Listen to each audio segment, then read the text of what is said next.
Is it? Yep, good morning. Morning. Morning.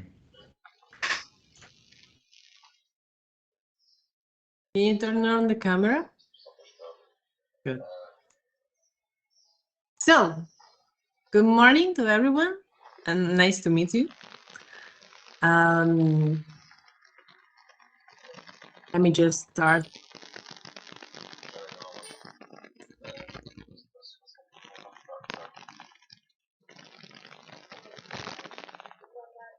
Okay, some of you as background noise.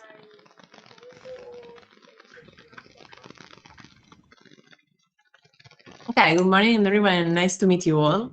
I am Mica Carraro, I'll be the lecturer for this course. And let me just start with a brief introduction for this course.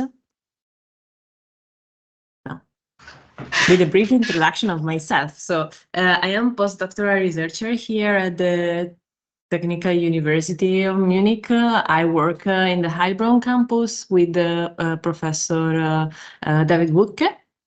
And my research focuses mainly on the intersection between digital technologies and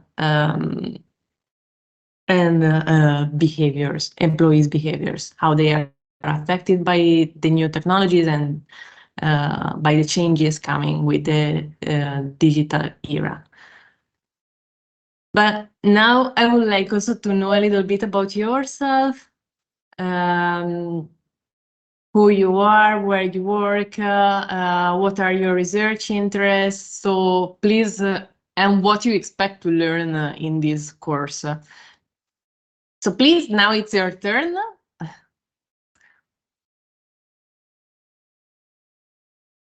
Who wants to start? Morning, Konstantin. Hi, I can start. Good morning, everyone. Sorry for joining late. I just finished up another PhD course, had my presentation. So sorry for being a couple of minutes Yeah, no late. worries, thank you. But I understand we're doing a quick round of introduction. I'm happy to Yes. start.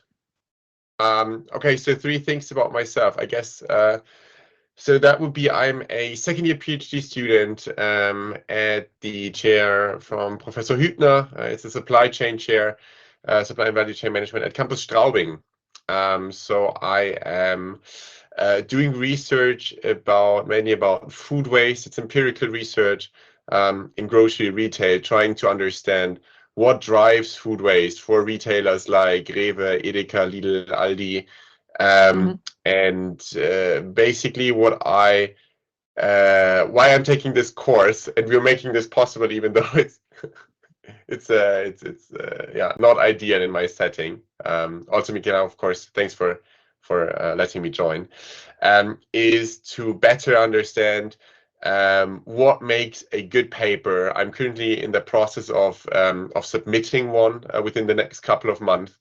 And I want to understand how I can avoid a reject or avoid a desk reject due to some basic do's and don'ts. And I think understanding a vast amount of literature in operations management, understanding what are best practices, what would I need to do for each of the paragraphs. I think that would be extremely helpful to avoid a reject. That's it. That's my ultimate goal. Thank you very much. Who wants to follow?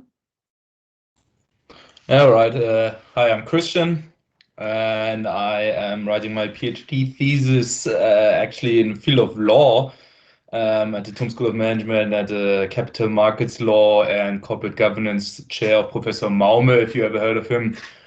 And I am an external PhD student, so I part-timely also work as a lawyer. What I am expecting from this course, I'm actually not too sure because loads of those courses are not exactly cut out for former law students. But I was thinking to just broadening my horizon. Good, interesting, and nice that we have different backgrounds here.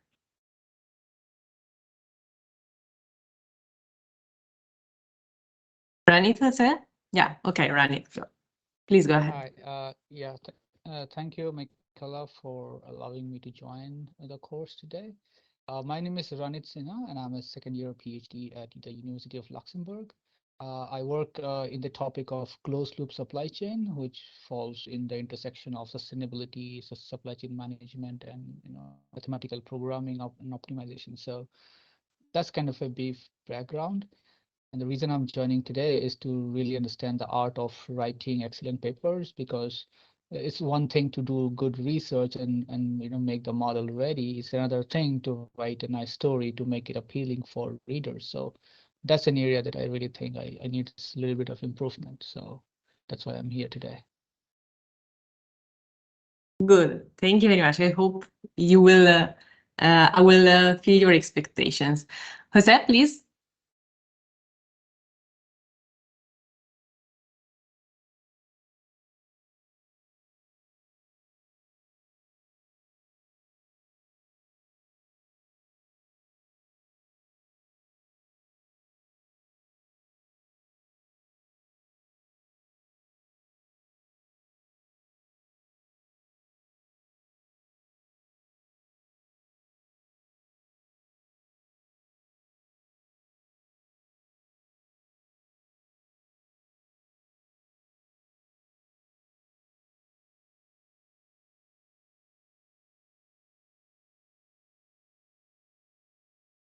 Okay, thanks to you all.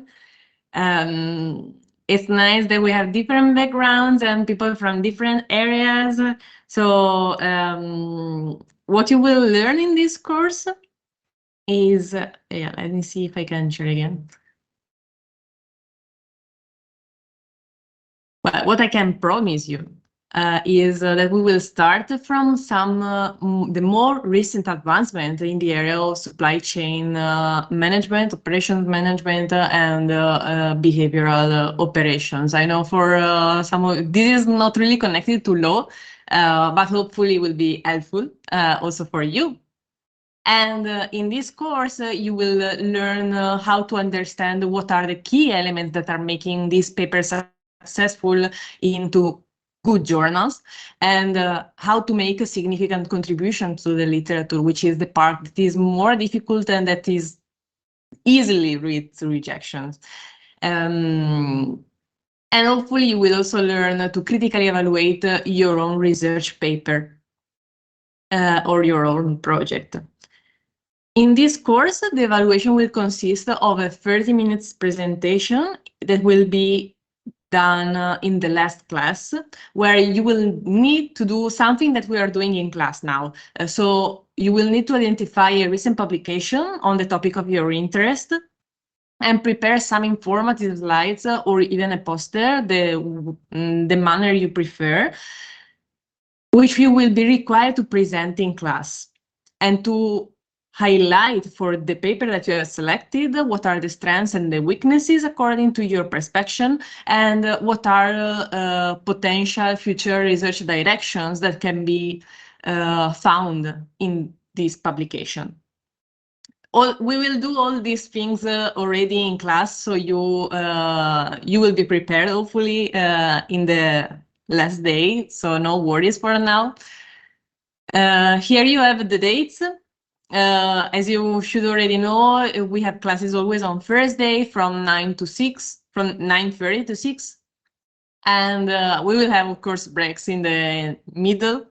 But we need to change the last lecture because this is the Dies Academicus, and we cannot have class on the 7th of December.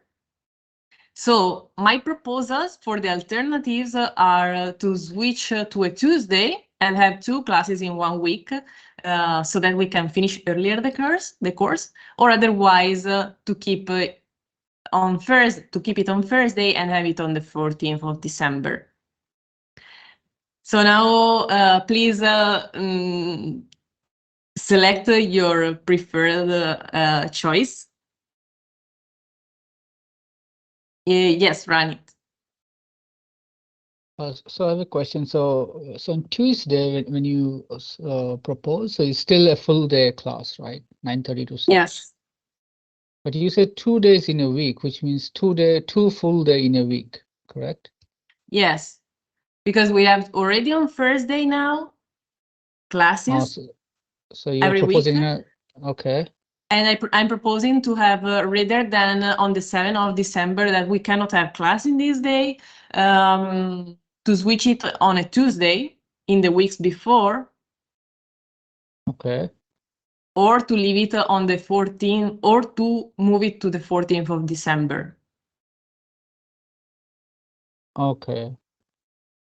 Okay, got it. Yeah. So who is for the 7th of November? We can do it by raising hands.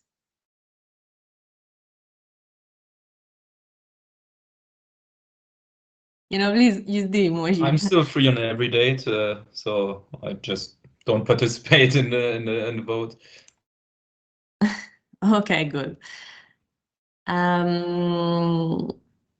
Who wants to have it on the 14th of November? Okay, no one. 21 of November.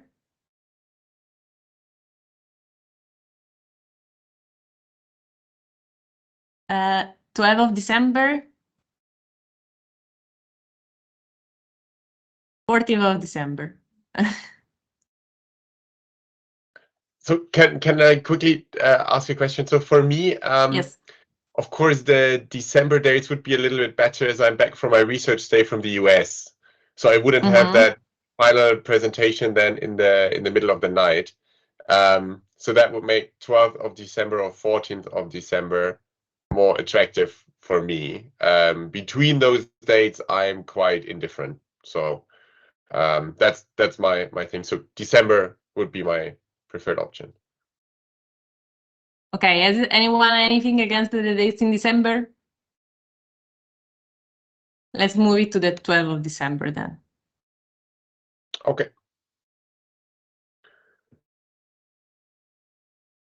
Thanks. Yeah, no worries.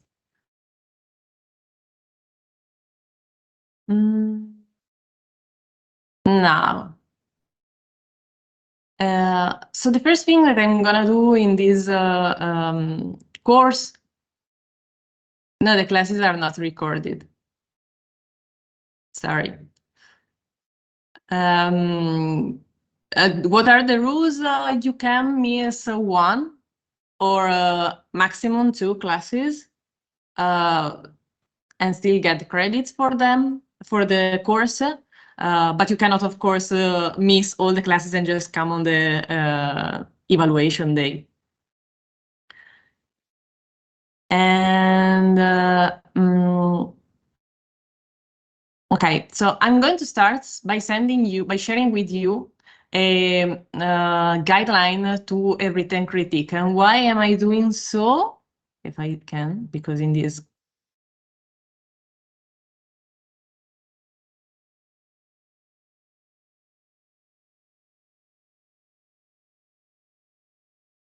see if I can share the file.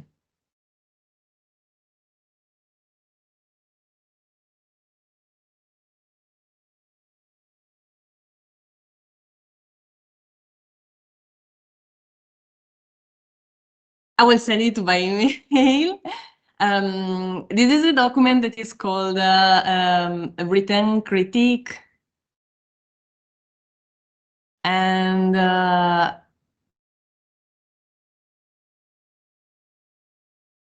what you will find in this document is a list of guidelines that help you in assessing what makes a good paper.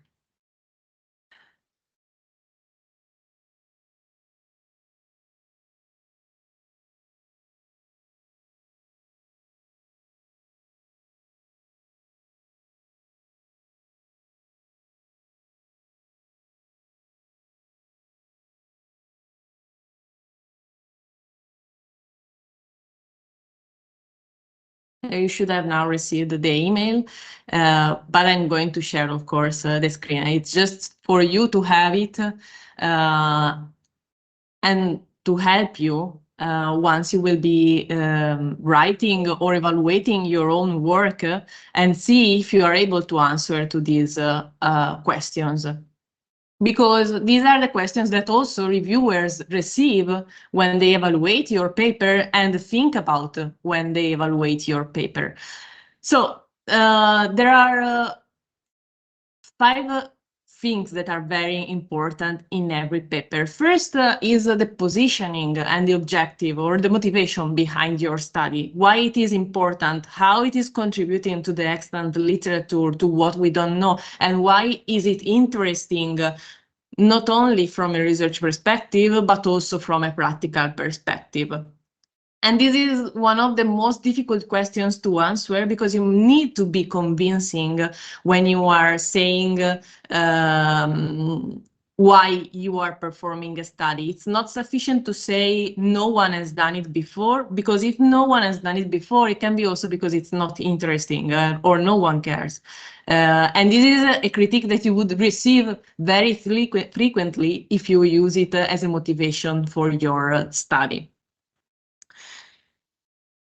Then the second part is the literature review or theory development.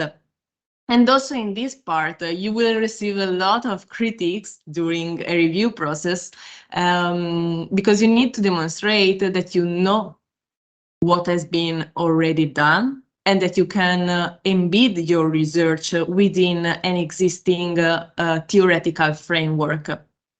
So every paper that is, even though if it has an interesting question, if it's not supported by a theory and it's not clear how it relates to extant knowledge, it will lead you to a rejection.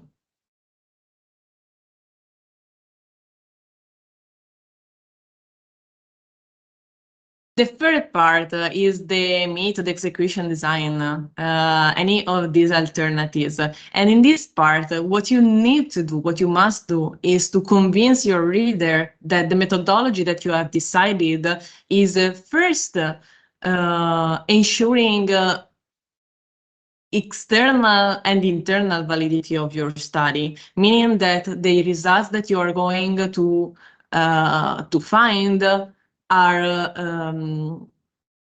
following extant guidelines in the literature, and for every kind of research there are guidelines. For example, you can find guidelines on how to write a good case study, how to develop a questionnaire for a survey, how to develop an experiment.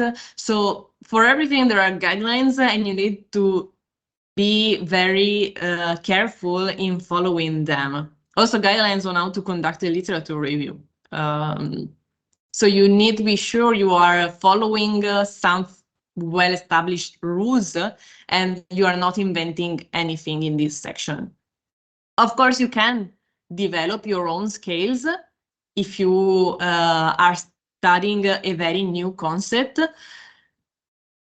But this is going to make your life tough, and this is usually not suggested for doctoral candidates because getting the approval for a new scale requires a lot. It's going to put you a lot of challenges. And in this period, what you need to do is to try to profit of this period, of these years in which you can do research for learning how to make a contribution rather than how to create a new scale or develop a new scale, which can be interesting, but per se does not make a new contribution. You cannot say, okay, my paper is contributing to the literature because I have developed a new scale for measuring that thing. This is not a contribution. Then you have the part of the results, which is, I would say, the least challenging, because if your method is well established and you have followed all the guidelines, then the results section is the one that is easier and less criticized by reviewers, unless you have done a huge error in your statistical computation or in your description. Because no one can tell you, well, you didn't find the significance, it's your fault. No, it's not the fault of the researcher. It's just the data that we have, and that we need to be honest in every publication on what we find. And by this, I'm not saying you can publish something without any statistical significance, because this is not true. This would be a lie. But I just want to emphasize that in this section, usually reviewers are more flexible and more open to provide you some suggestions rather than leading you to a rejection, in case they can contribute to help you finding more meaningful results. And the most critical part when you're going through a review process is to make it clear what is the contribution of the study. This is similar to the motivation of the study. You also there need to highlight how you, or to the theoretical background. So you need to highlight how you are relating to existing knowledge, but you also need to show that your research is telling something that we didn't know before. And that is important because it's going to change somehow the extant knowledge. So you don't need to be a Nobel or anything like this, don't worry, but you need to be able to make a contribution with your study. And then this part, usually these are suggestions that are coming also from your reviewer. So you don't get a rejection because you don't have a good limitation section. But it might be that your reviewer suggests your paper has the following limitations. So either do something in this respect or at least acknowledge it in your paper. So I think these guidelines can help you not only in evaluating the papers that we are going to read now, but also in your own research, because if you're able with your paper to answer to these questions, then you are ready for submitting. And I'm not saying you get immediate acceptance, because this is very, very unlikely, but it will reduce the chances of getting rejected by a lot if you are able to address these questions. Do you have any questions so far? Yes, I have a question. Yes. Are there any differences between the different journals? For example, I see the MSOM in one of your tabs there. So is there a difference if you submit for MSOM or Management Science or POM, and you would adjust these lists, or is it the same for all of them? No, basically this list is the same for all of them. Then there are slight differences among journals. For example, in some journals, they expect you in the introduction to write also what are your results in advance. In other journals, they tell you we don't want to have the results summarized in the introduction. So there are slight changes that you can make to improve your paper for a specific journal, but there are no differences in the kind of questions that were listed in this critique. This critique can be applied to every journal. Okay. The differences in the questions can be related, for example, to the methodological part, because I think that there are a lot of questions that are related to variables. So it's this list, it's a bit more specific for quantitative research rather than qualitative research. So if you are doing a case study, for example, you cannot speak about dependent variables because you don't have dependent or independent variables. But for the rest, in general, these rules apply to every journal. Okay, thanks. Cool. And now I'm reading how to define a rejection, desk rejection, or pre-rejection to distinguish between them. So basically, desk rejection means that you send your paper to a journal, and then the editor already rejected it because it's not fitting in the journal.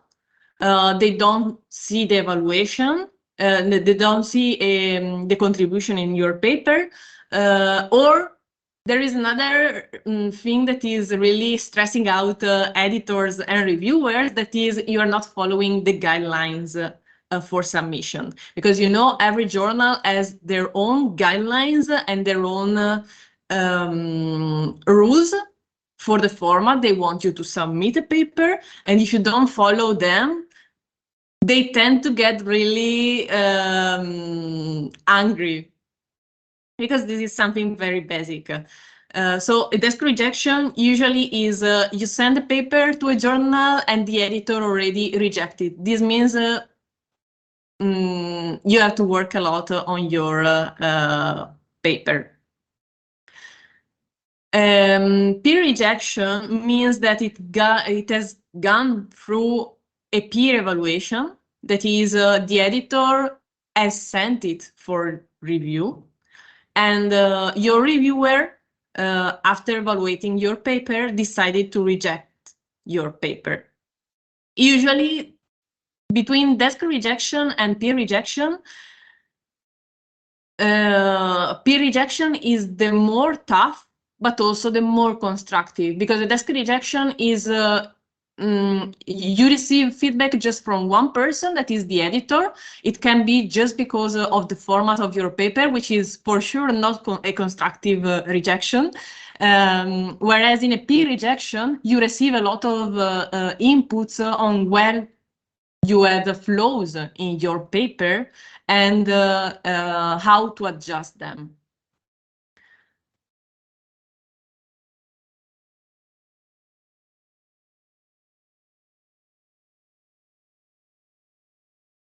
No, when it is rejection, it's rejection. Reject and resubmit, there are some opportunities to have it. It's very rare.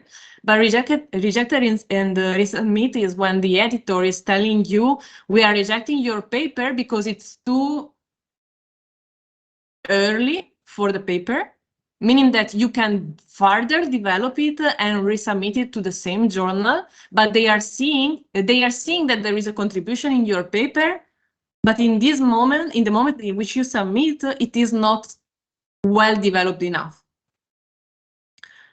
And usually they make clear the expression, you can resubmit to our journal or you cannot. But this is very rare that it happens.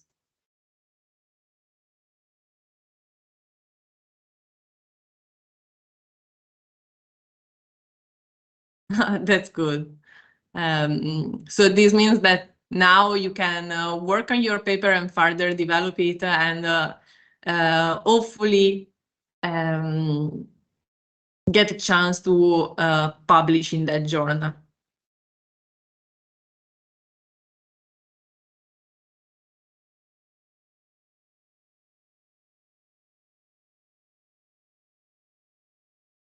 Okay, so if you don't have further questions, I'm going to send you the 3 papers that we need to work on today. Again, I will send them by email because my Teams is a bit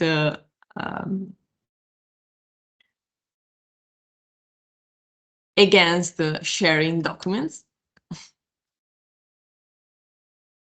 And we will start with Anson 2021. That is surfacing the submerged state, operational transparency, increases trust in and engagement with government.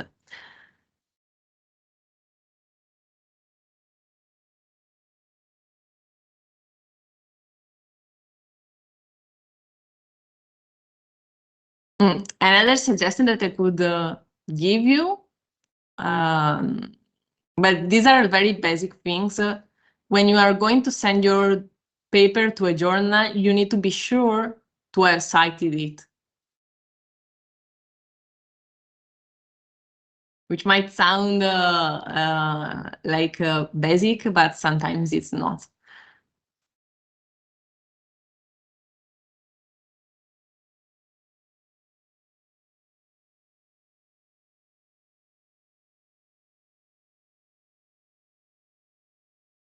Okay, let me share the paper. What we will do now is we will, of course, you don't know these papers, so we will read together the paper, all the 3 papers. We will start with this one, and we will try to identify what are the strengths and weaknesses of this paper and whether this paper is able to answer the questions in the guideline. So, first of all, we are going to read the introduction. So we need to identify the research question and objectives. If they are clearly stated in the paper, yeah, this is a guideline to a critique. So we don't need to really need define and identify the objectives of the study, but we need to be sure that we are able to identify them and that they are clearly stated up front. And we need to understand what is the motivation of this study, if the authors makes it clear beforehand, or if we can guess it, we can imagine it, but it's not clearly stated. If the study is needed, and how it is relating to existing knowledge, and if the authors are clarifying what is missing in our current knowledge.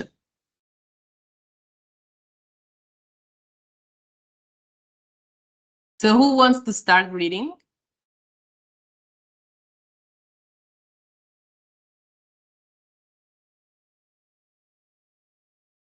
Are we actually reading it out loud here?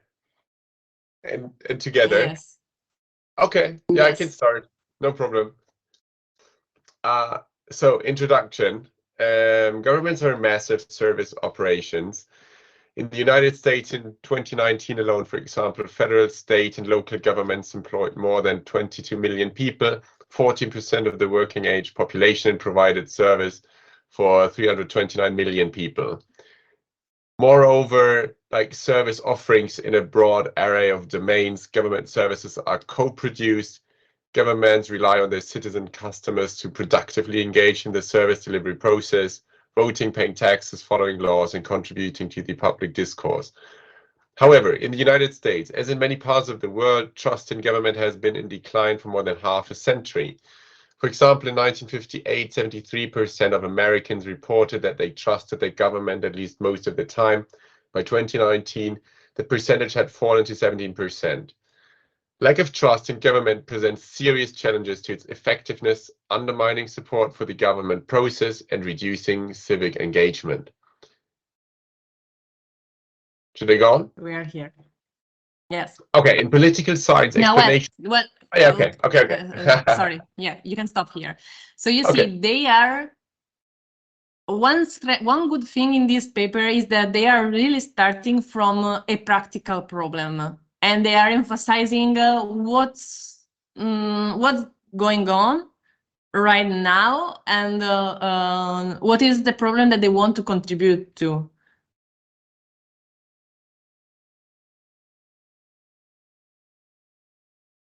Yes, please, Konstantin.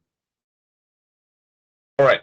In political science, explanations for the decline in trust in government include political scandals, foreign policy failures, citizens' low evaluations of government performance, and more broadly, the public's salience of ineffective and unpopular policies and politicians.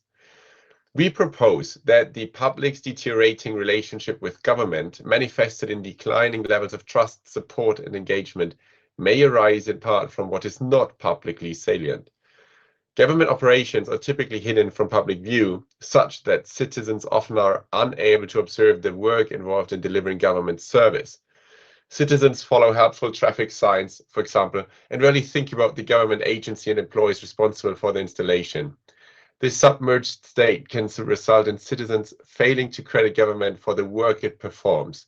We suggest that making government services more operationally transparent, revealing the hidden work that government performs and surfacing the submerged state, can improve attitudes toward government and increase citizens' engagement. Okay, please. You see, they had a first paragraph with a practical problem. And in the second paragraph, they are trying to tell you what is their idea of facing the practical problem. So there is a decline in the trust on governments because of the political scandals, because of the foreign policy failures, and the distrust in government is going to create a lot of instability in a country. What they are suggesting is if we increase operational transparency, then we can build trust on governments. So they are starting from practical problem and they are introducing their proposed solution. Yeah. Please. Okay. Motivating trust and engagement is a crucial challenge in a broad array of people-centric operations, both within and inside and outside the public sector. Also, a growing body of management research documents the benefits of transparency on perceptions of organizations, demonstrating that customers reward firms that make their operations transparent and punish those that do not. This prior work has not explored whether operational transparency can shape people's perceptions in ways that make them more willing to engage in co-production. Despite the many differences between for-profit and government operations, we suggest that government increasing the transparency of its operations, literally showing its work, can influence citizens' trust in and engagement with government. Okay, so this is the end of their introduction. It is clear there is a good flow.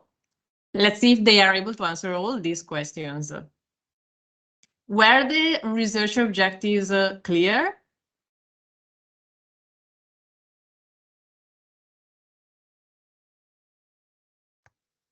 Did you get what they want to study? Yeah, so they want to study that they are while making the work of the government more explicit and transparent to public, they want to investigate if that leads to greater support, less distrust of citizens towards the government. That's my take. Yes, that's true. So we can say this was clearly stated upfront in the paper, right? Yes. Is the motivation clear and explicit?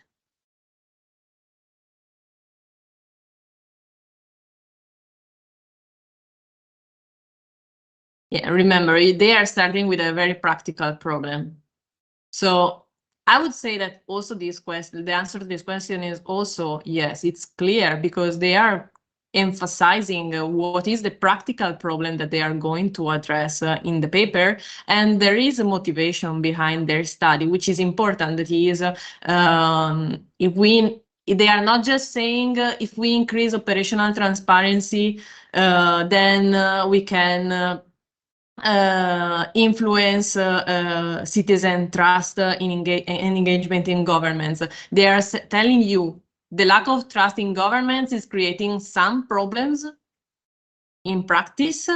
So it is important to address these problems, and this is how we are going to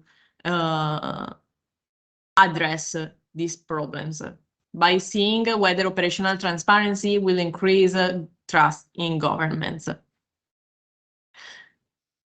So also the motivation is clear.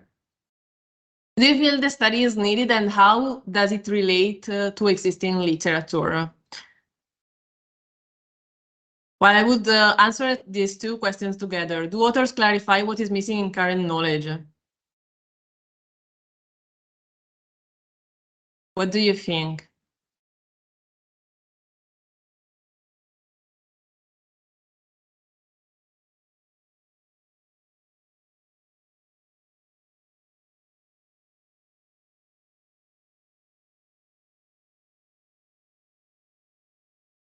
So they certainly are referencing some prior work. I'm not really sure if I already got from the first read, at least, what exactly would be the work that they will be extending. It rather felt more like there has already been some generically analyzing that there has been some work done already, with some examples, but I don't really know the one paper that they are Yes. mostly contributing to. Maybe it's the Mettler 2011 one that would be the most relevant one. Okay, but overall my answer is I don't really know exactly what literature they are extending here. Yes, I agree. So one limitation of these, of course, every paper has its strengths and weaknesses, and I'm not saying the introduction is bad. It has been published in and so on, which is quite good journal. So we cannot really say this introduction is bad, but it's missing something. That is, they are not really making clear what is the research gap that they are filling. They are saying what is the research problem, no, the practical problem they are addressing, but it's not clear how they are contributing to the research, at least in the introduction part. Okay, please, someone else who wants, yes.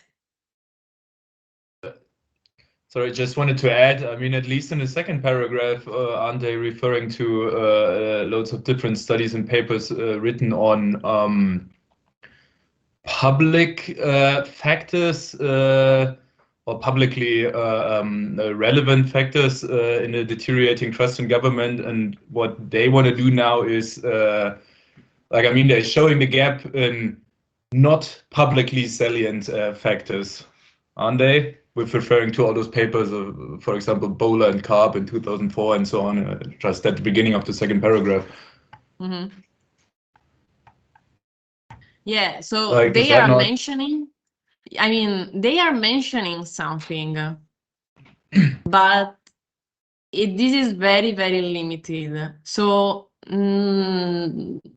and again, I'm not saying that this introduction is bad or is going to lead to a review, because they have already been accepted. So it would not make sense. But if we want to find some drawbacks in this introduction, it is that even though they are rapidly mentioning what other studies have done, it's not clear what other studies did not do and how they are contributing to them.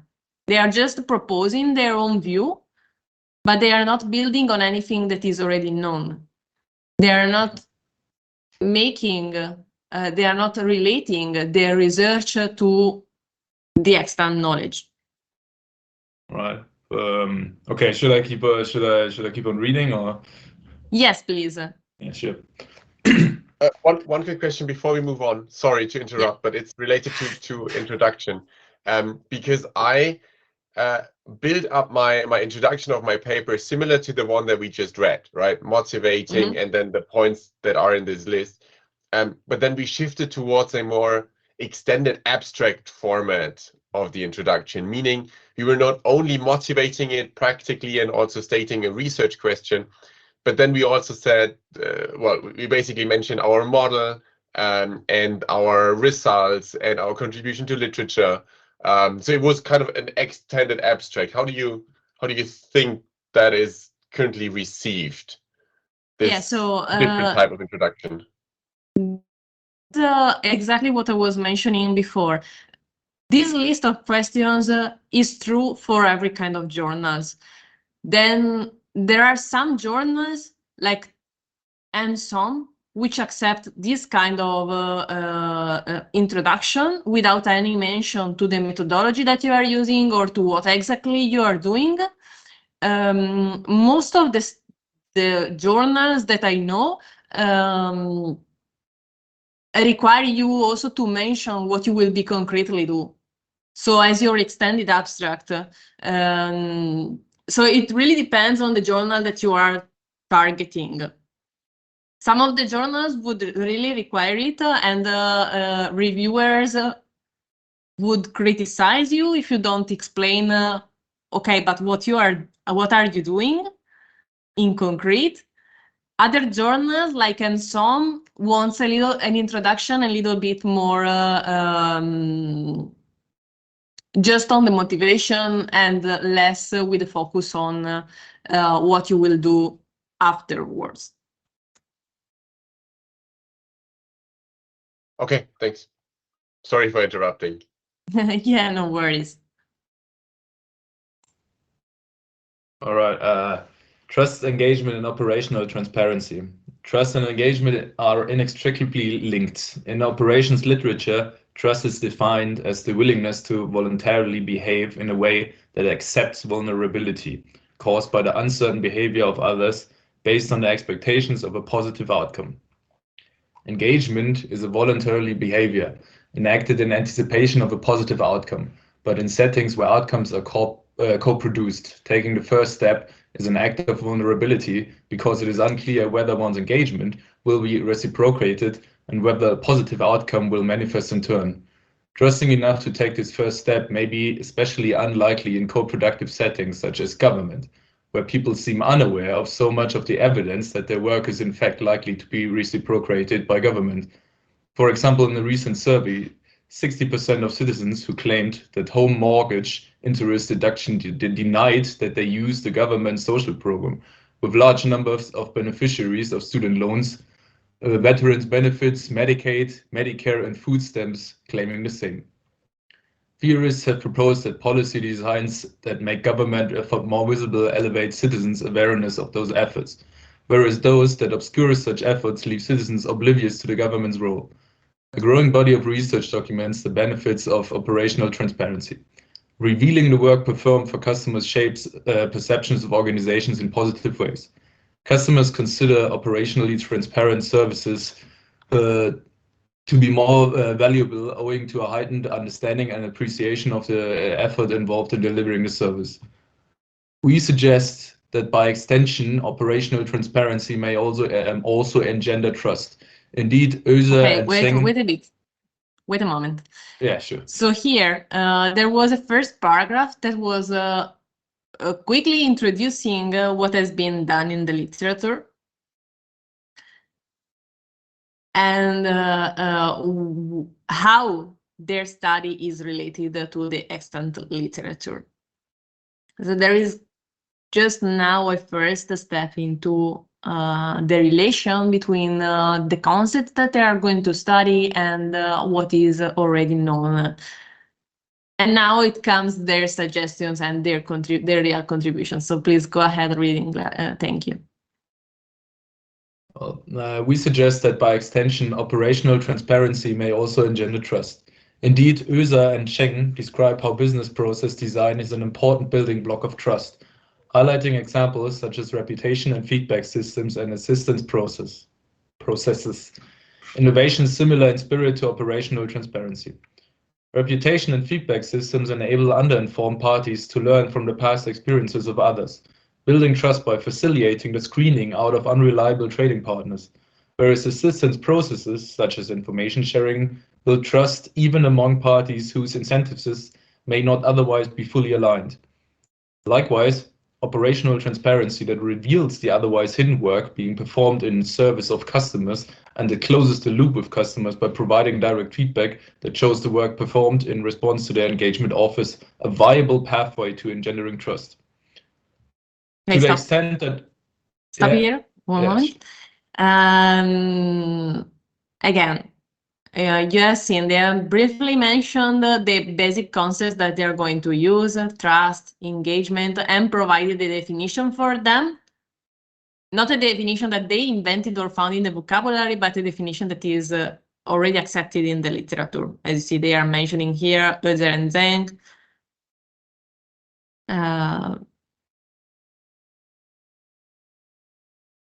For engagement, they don't have a definition taken from the literature, which may be criticized. But it's good. I mean, not all the concepts are already defined. The important is that you make clear what you mean by your concept. And then they are adding. Yes.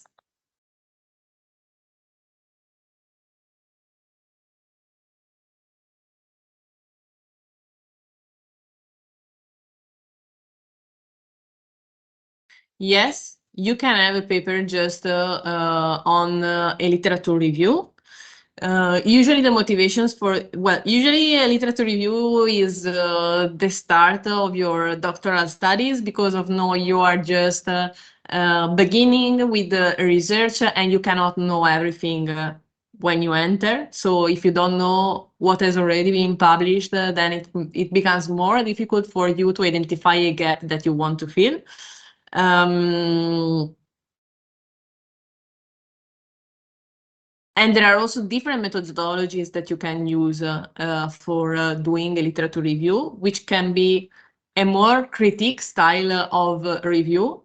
That is, you are taking the literature that is existing and you are criticizing studies that exist so far based on some commonalities. Or you can take a quantitative literature review that is basically creating groups and saying what has been done so far in the literature on a specific topic. This is also a contribution that you can do to be published in a good journal. It must be very able to really criticize and add something new. For example, and what does it mean? It means that you start from a literature that is broadly developed, so you cannot take concepts that have been developed like last year because there are not enough publications to say we can create a review that is summarizing what has been done so far because there is not enough knowledge on the topic. And you need to be able to first identify the commonalities among the publications and second, criticize what are the gaps. Because every literature is covering some aspects, but it's also leaving some room open. For example, there has been published in a good journal a recent review on the social identity theory. Basically, this theory is saying every individual behaves based on the social group to which they pertain and they recognize. They want to be part of a group and wanting to be part of a group to affect their decisions and their actions when they are in a given specific context. In this review, what they were saying is, well, it is true, and they were summarizing what has been done so far. What is the problem of this literature? This literature is saying the individual is affected by the social group, and they are taking the individual as just a passive member of a social group. But in reality, if you think also about yourself, you are also building the social group in which you are. Like, for example, in the group of friends that you have, you recognize yourself because, I don't know, you all like to party, but you also are contributing to your group of friends with your own personality. So you are saying, you are in a way shaping what is the identity of your group. I don't know if I made it clear or just confounding, so please. Okay.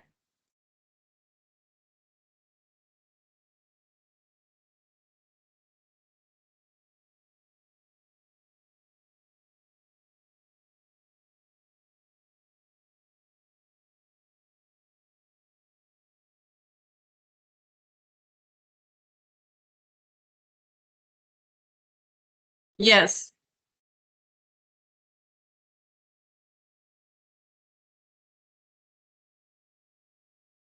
So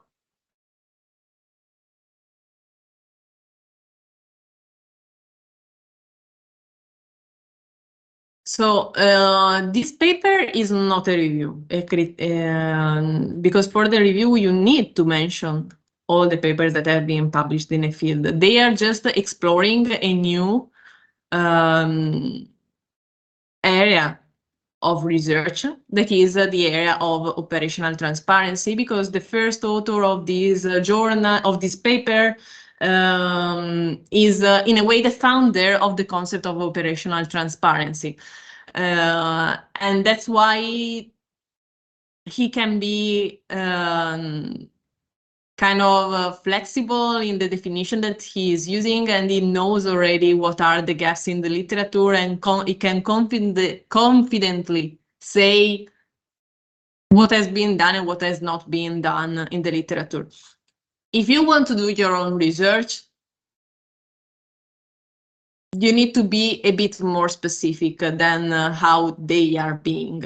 This is a good publication in a good journal because the author already knows a lot on the topic.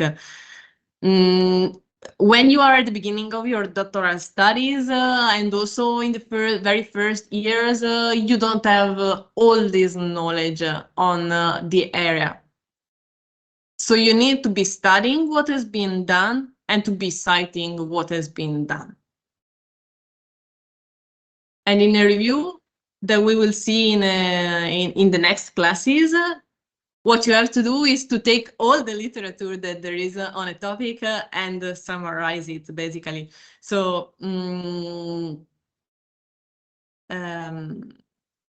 we will see an example of a good literature review, how it is done.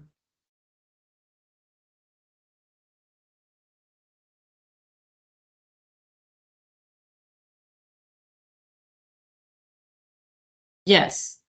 So, but also because he is making very clear what are the concepts, and he is trying to tap just into the very important things in the paper. And the problem is that sometimes when you start to read a lot, you want to cite very different concepts that are coming from all the papers on, let's say you take the concept of operational transparency, you read all the papers that have been published in operational transparency, and to build your theoretical argument, you start to cite all the papers that have been written in operational transparency.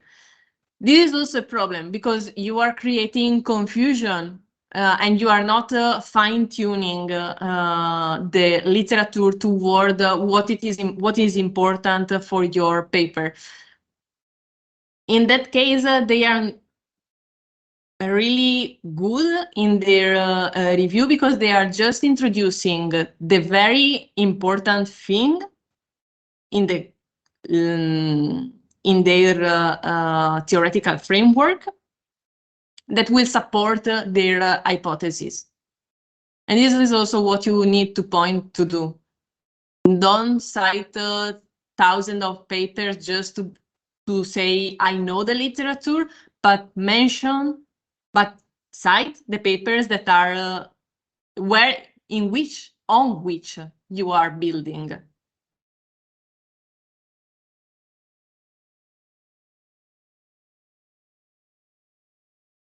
Yes. Yeah, no worries. Okay, we can go ahead. To the extent that operational transparency induces higher levels of trust, it may also promote an increased willingness to engage with the operation. Recent research demonstrates that transparency can serve as a lever for influencing people's engagement with operations. For example, providing transparency into different facets of an operation has been shown to promote process compliance, influence rates of discrimination, foster sustainable consumption, and promote donations and sales. However, no previous work has explored how operational transparency influences consumers' co-productive behavior, their propensity to engage in the operation itself. To the extent that people in productive settings simultaneously serve as both consumers and producers, it is possible that operational transparency exerts the same influence on would-be co-producers that it does on consumers and employees. Okay, stop here. My own suggestion, never use this kind of sentence in your research. As I told you, this author is the builder of operational transparency construct and so on and so forth. So we can argue no previous work on these relationships exist. But this is a very easy sentence to disrupt, because an expert reviewer can come to you and tell you you are lying, because there is previous research that is explaining that operational transparency is related to consumer co-productive behavior. So you might also be right when you say there is no previous work that has done the research that we are doing, because you are trying to fill a gap by saying something new. But rather than using no previous work, prefer using little is known. Limited work has been done on this. Narrow research has investigated this kind of stuff. Avoid using no previous work, because this is really easy to distract. Okay, please go ahead. Although these dynamics are likely to exist in a broad array of co-productive settings, we conduct the present study in the context of government, a domain where low levels of engagement have long been an object of inquiry in political science research and practice. By extending research on operational transparency into government contexts where engagement and trust are declining and services are habitually hidden, this research not only has practical implications for government policy and service design, but also contributes in 4 primary ways to the broader literature on co-production in people-centric operations. Should I keep on going? Yes, please. Yeah. First, although prior research has investigated the effects of showing hidden work within an operation on customer perceptions and near-term behaviors, this work is the first to directly investigate whether operational transparency drives increased engagement with an organization over time. Leveraging 2 years of proprietary data from a mobile application through which Boston residents submit service requests, for example, potholes, burned out streetlights, graffiti, to the city government, we explore how the provision of operational transparency, showing the hidden work involved in fulfilling a resident's request, affects subsequent levels of engagement. Residents shown images of the work government performed in response to their requests engaged with the app at significantly higher rates over the ensuing 13 months, submitting 60% more requests and in 38% more categories. Gains in engagement that enabled the City of Boston to allocate fewer employees to identifying problems and more employees to solving them. Moreover, residents who experience operational transparency continue to submit more requests in a broader array of categories, 11 months after their initial exposure. These results highlight that incorporating operational transparency into service designs affects both short-term behavior and longer-term engagement. Okay, please stop. So, in a way, their theoretical framework is expanding the introduction, because now it starts to become clear what is the literature that they are contributing to, and what they are going to concretely do to fill the gaps in the literature. So the question that was coming before, we have spoken about, we have introduced a an executive summary as an introduction, they have created 2 different paragraphs for this. And as I told you before, this is something that is specific to EMSOM, but it's not really typical for all the journals. Usually journals would have this part also in the introduction. What are the gaps that we are filling and what we are concretely doing to fill the gap. So if you want to know, will my study be rejected because this part is not is here rather than in the introduction, then you need to have clear the target journal that you have and to follow their rules. Of course, if you get a rejection and decide to change it, to change journal, you need to adjust these things to the new journal that you are targeting. Let's say you are starting from POMS, and in POMS, this part usually goes in the introduction, and then you get rejected, and you want to move to EMSOM. This means that you have to do these changes and shorten your introduction a little bit, but make it clear what you are concretely doing, at least in the second paragraph. Please go ahead.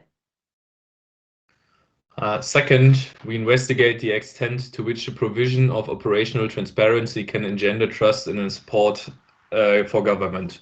In the government domain, trust is a well-established driver of civic engagement, but it is also notoriously difficult to influence. In our research, Boston area residents who interacted with a website that visualized public service requests and efforts by the city's government to resolve them became 14% more trusting and 12% more supportive of government. Third, we identify an important boundary and condition that influences the effect of operational transparency on trust and engagement: the degree of responsiveness of the transparent organization. We find that operational transparency only leads to increased trust and engagement when the government is at least moderately responsive. I will go on. Yes, please. Yeah. Fourth, we explore the underlying psychological mechanisms linking operational transparency and government responsiveness to levels of trust and willingness to engage. We find that in co-productive settings, such as government, operational transparency activates similar causal pathways to those it has separately been shown to produce among customers and employees in other settings. We find that operational transparency increases co-producers' perceptions that the government exerts effort, which causes them to appreciate, trust, and support the government more. We also find that operational transparency can increase co-producers' perceptions that engaging with the government is impactful, which leads to feelings of positivity directed toward themselves for engaging, thereby increasing their willingness to engage. Furthermore, we find that responsiveness promotes feelings of efficacy, which increases willingness to engage both directly and indirectly by increasing perceptions that the government is an effortful partner with which it is impactful to engage. Owing to the ubiquity of settings where successful outcomes depend on the consumer's levels of trust and engagement and the fact that the underlying drivers we identify exist in many settings, this research speaks not only to government services, an important sector in its own right, but also to a broad array of co-productive contexts. Okay. So, as we have just read, they are not formulating explicit hypotheses, but they are more using a narrative style for their research. And you see, they introduce the concepts that they are going to study and how they are related to the existing literature. And just now they are telling you what is their contribution. This is a very important part from here to here, because that's where reviewers pay more attention, how you are contributing to the extant knowledge. So you see, the first thing that they are doing is distinguishing their study from prior research. They are saying prior research has investigated the hidden work within the effects of showing hidden work within an operation on perception and near-term behaviors. And they're saying our contribution is that we directly investigate whether operational transparency drives increased engagement over time. So they are clearly stating what is the difference between their study and previous studies. And this is something that you also should aim to do in your research in order to highlight, emphasize. It might seem obvious to you because you have worked a lot on your paper and you say, okay, if my reviewer knows a little bit of the literature, it must be obvious to them that we are contributing because previous research didn't do that, but it's never obvious. So the first thing that you have to do is distinguish your paper from what has already been done.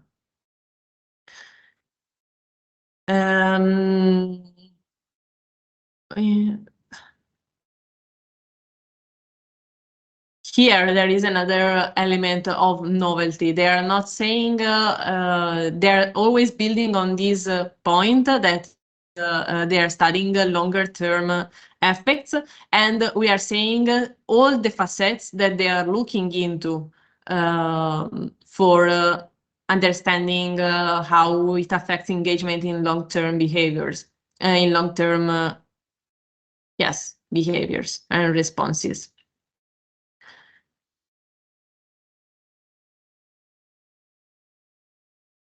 And they are anticipating to you that in this study, they were able to identify a boundary condition that is something that they didn't argue for, but this is more coming from one of their results. So sometimes in research, and your reviewer will also help in this,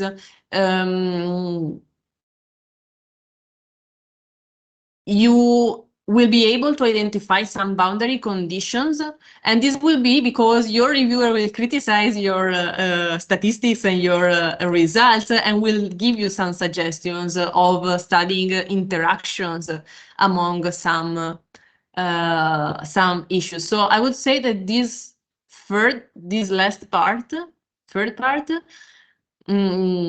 is not fundamental in the first submission that you will make of your research, but still is an important result that you are having, even though you didn't argue for that before, because they were not speaking about the boundary conditions beforehand. They were just speaking about wanting to study the relationship between operational transparency and the long-term effects.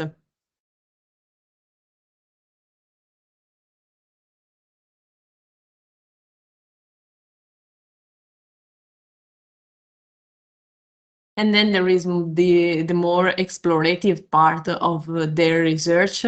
Exploration means, again, that you did not formulate a specific hypothesis in advance, but you are investigating the relationship new. For example, you expect that operational transparency is affecting long-term behavior, but you are curious also about you expect that organizational transparency is going to affect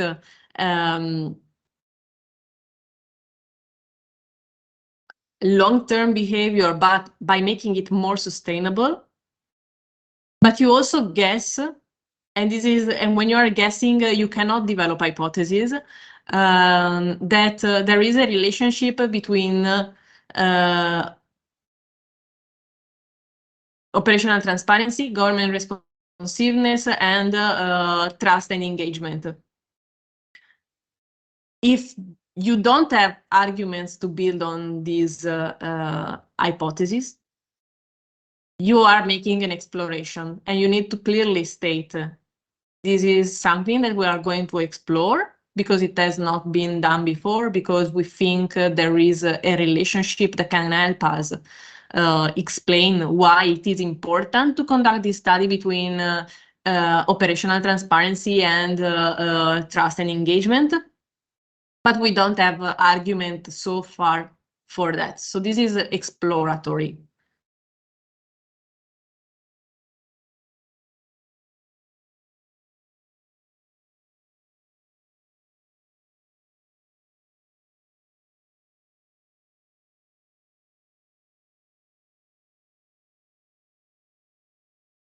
Okay, now, time to answer the questions. Is the literature well or poorly presented? And is it clear what we know already and how this study is going to advance our knowledge?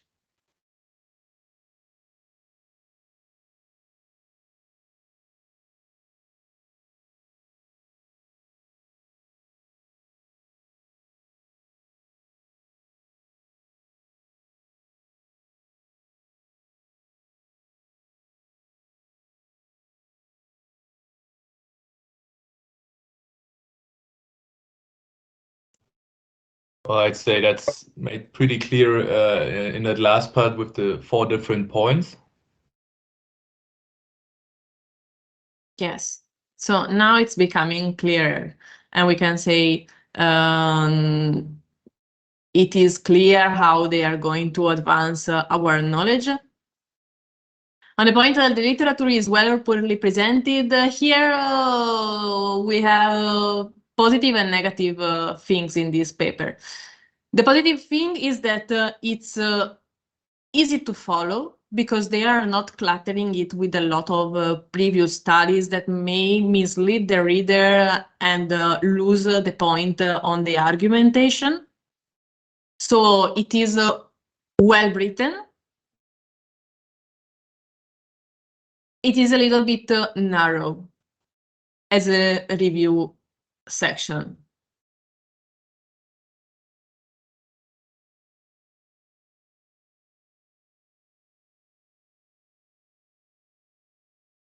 And you can find these also because they are not developing, not clearly deriving the hypothesis. Here, this is already the third point, but they are not clearly developing the hypothesis, but they are just making arguments on how they are going to contribute to the existing literature. So here, this part is not very well developed. Maybe it's also because their study is a bit exploratory, meaning that they couldn't really develop the hypothesis. Some arguments were coming from the literature, some others were exploratory in their case.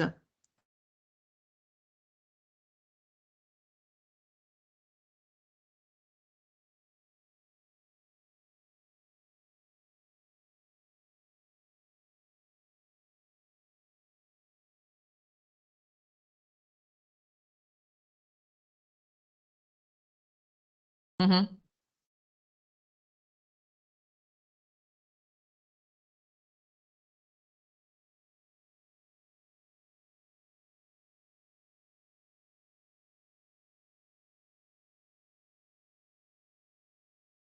Yes. No. So the point is that remember what I was arguing here? They're speaking about exploration. What is the difference between hypothesis development and an exploratory study? In an exploratory study, you don't develop the hypothesis because you are making an exploration. So you are not arguing beforehand that there is a positive relationship between X and Y. But you are saying, I think there is a relationship. I want to better understand what is this relationship and what are the mechanisms behind this one.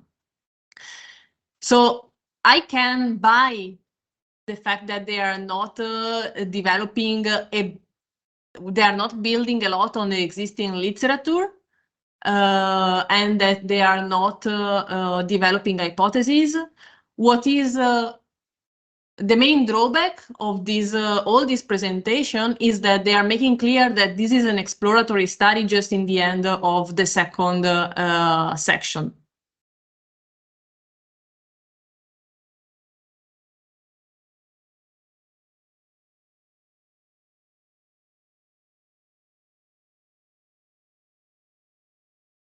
Okay, and then as every study, there are 2, 3, 4 key studies.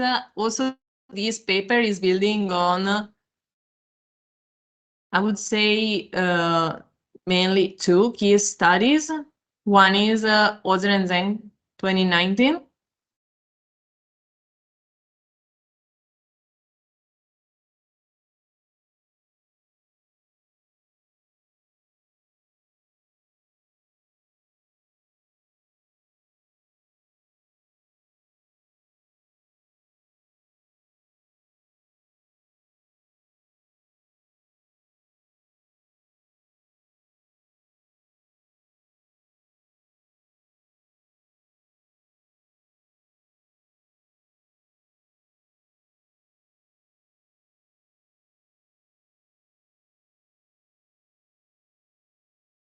The other one is Bull and Norton 2011.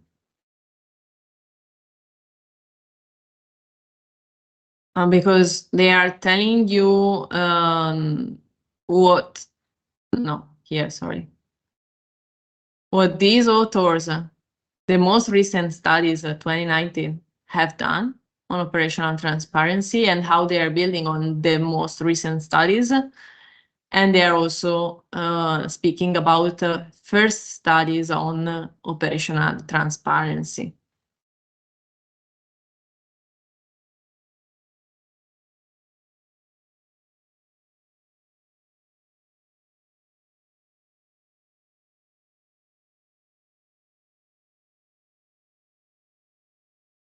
Okay, I would say let's take a break for a coffee or something, 20 minutes. Let's be back at 11:10, and we'll continue with the methodological part.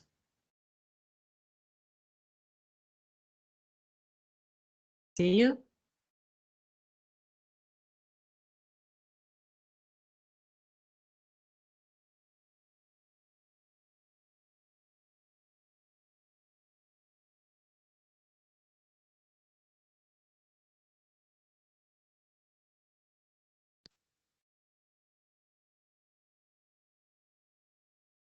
Ranit, Jose.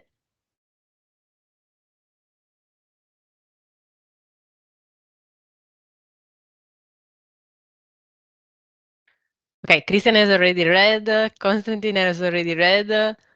Jose, Ranit, who wants to follow?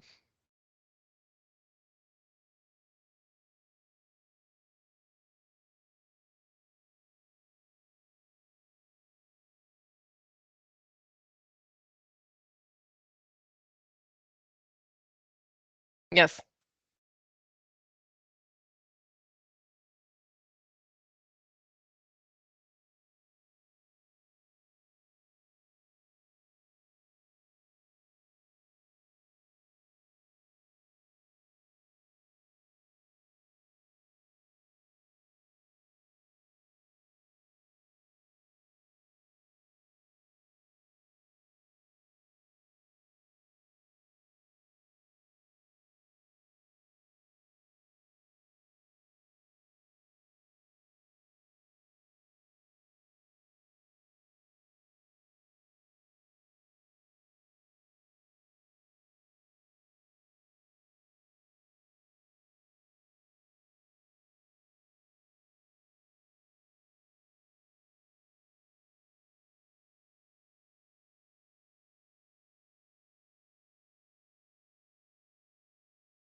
Okay, stop here a moment. Stop just a moment. So, strengths and weaknesses. Here we have pre-field studies, sorry, which is quite nice because it's a combination of different methodologies, which increases the external validity of the experiments. And also, it's nice because they have conducted the experiments well, one is in the field, one is in the laboratory, one is an online experiment. So among these three, the one that has most value is the one in the field. And everyone aims to do studies in the field, but it's really complicated. So I also understand why then they switch to behavior to a laboratory study for their second hypothesis, and why they then switch to an online experiments. All of them have their strengths and weaknesses. The combination of them makes the paper a good paper to go to into a good journal. Um, Otherwise, simply a laboratory and an online experiment are easy to criticize because usually things that happens in laboratory, especially behavioral reactions, are difficult to see, or online are difficult to see in the reality, or are difficult to accurately reflect what happens in a real context, and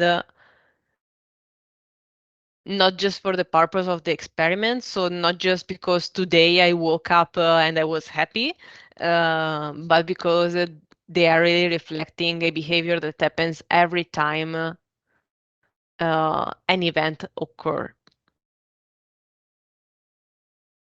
So we'll start with the study one, the more important one, and we will see what are the good things and the bad things in that part. Please go ahead reading.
Okay, so here, yeah, just one moment.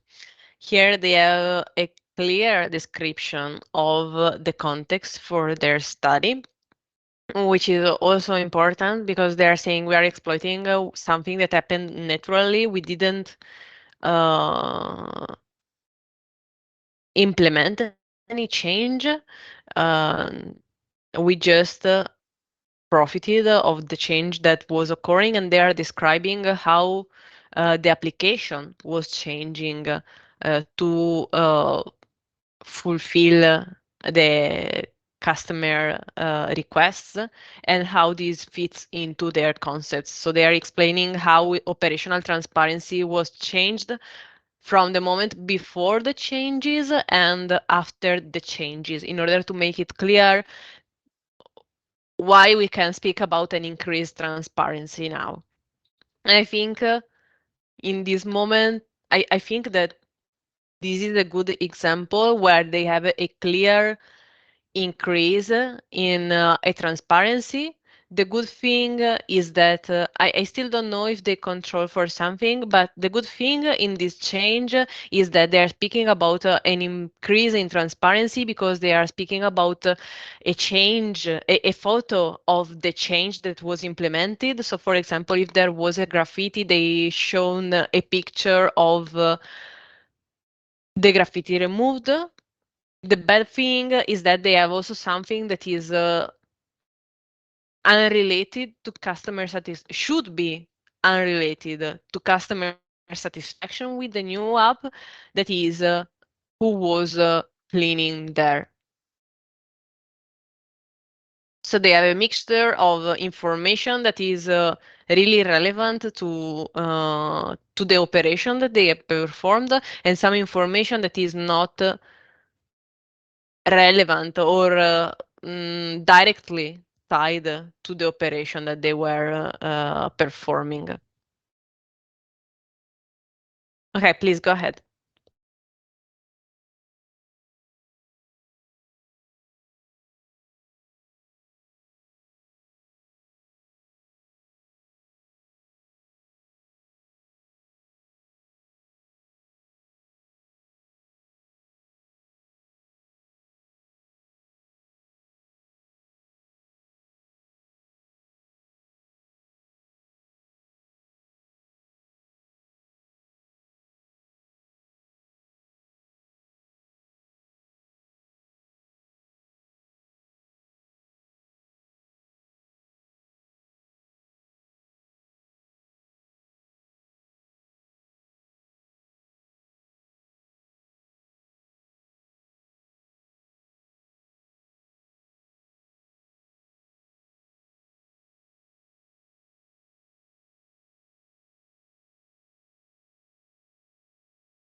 Okay, let's go to see figure 2.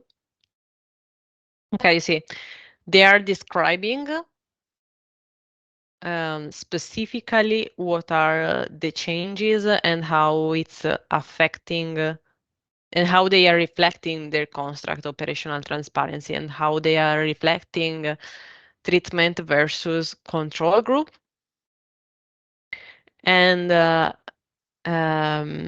they submit also the picture for completeness. The picture is not a requirement because everything must be described in the text. It doesn't matter if you put the picture. Everything must be required, must be explained completely in the text. So don't think that you can put a picture in your paper to explain something that you are not able to express in words. You need to find a way to describe it. There is also another point that is every journal requires you when you post, when you decide to introduce a figure to have the figure as being self-describing. So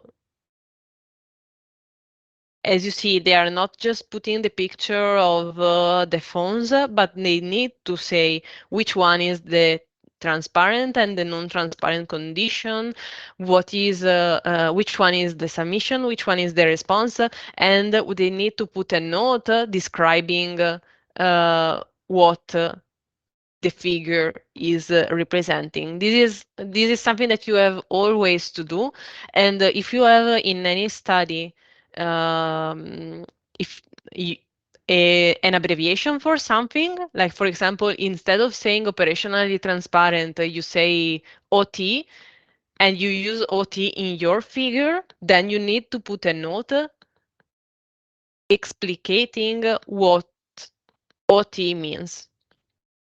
Because the figure must be self-explanatory. It must be like you see the picture and you don't need to read the paper to understand what is represented.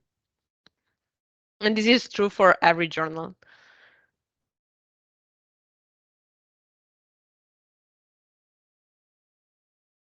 Okay, I think this part was clear. They have described well both the application and their design and the procedure, how it worked.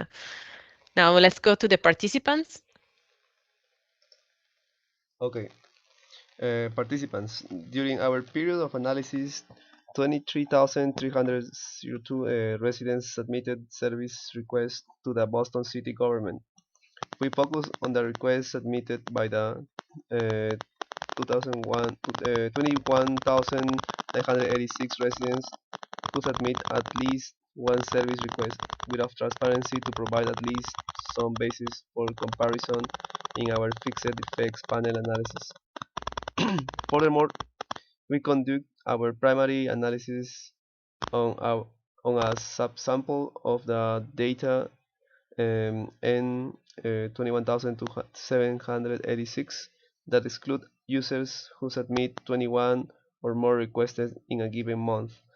The top percentile, in part because conversations with city officials suggested that such a heavy users were likely to be government employees and were thus less representative of the general population in that they were already aware of the hidden work being conducted behind the scenes of the government.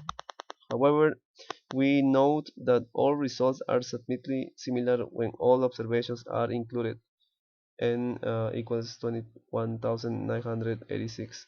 An analysis conducted on the full sample are provided in the online appendix. Okay, here you see there is a clear description of the participants and the rationale for inclusion or exclusion. This is also important in your paper. I don't know if you are conducting experiments or surveys or which kind of methodologies you use, but when you use experiments, there are two things that are very important. The first one is that everything you're doing must be described in the methodology and in the design and procedure sections. And the second one is that you have to make transparent what are your inclusion and exclusion criteria.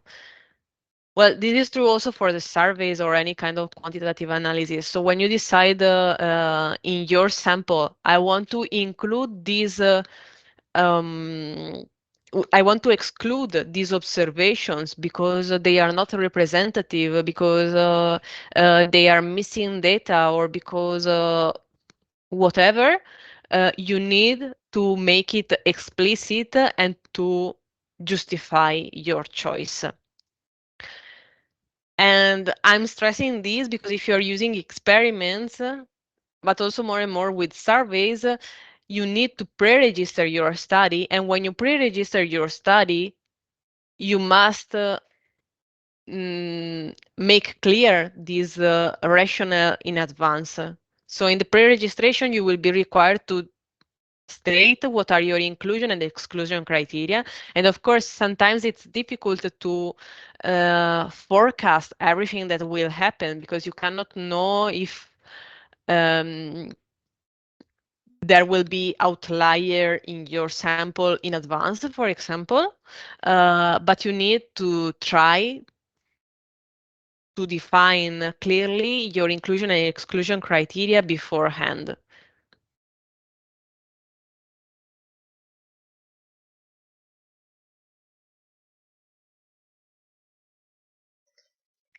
Let's see the dependent measures.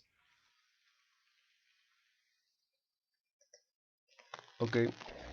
Dependent measures. We measure the effect of increased operational transparency on citizens' engagement by assessing changes in residents' subsequent reporting behavior in response to the treatment, both in terms of the number of issues residents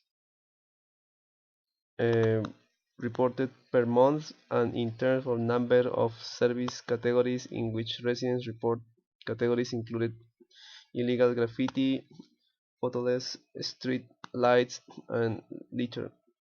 A categorical breakdown of requests submitted through the Citizens Connect application is provided by the online appendix.